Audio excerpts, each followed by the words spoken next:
Tutti in vasca allora con protagonisti di questa terza ed ultima batteria. Mattia Zuin, classe 96 in ottoli nuoto, accreditato del miglior tempo, atleta che ha già bazzicato nelle vie della nazionale giovanile.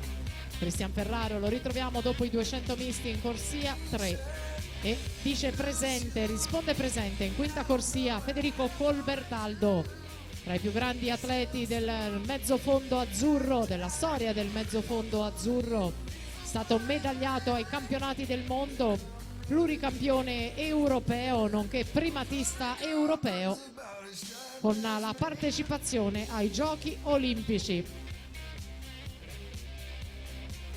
Tanto Zuin a metà gara.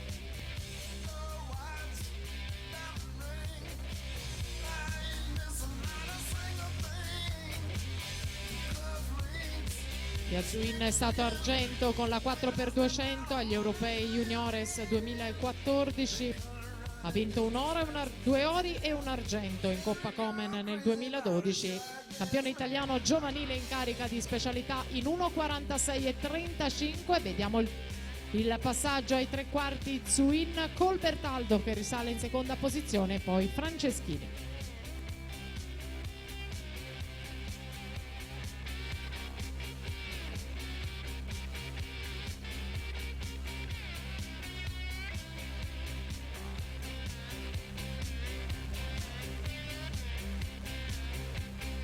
Zuin davanti, Colbertaldo che insegue, siamo ormai alle battute finali, andiamo a vedere il responso cronometrico di Zuin, 1:51,10, il tempo più veloce con Colbertaldo lì vicino in 1:52,70, poi Cristian Ferraro che chiude alla terza posizione in questa batteria.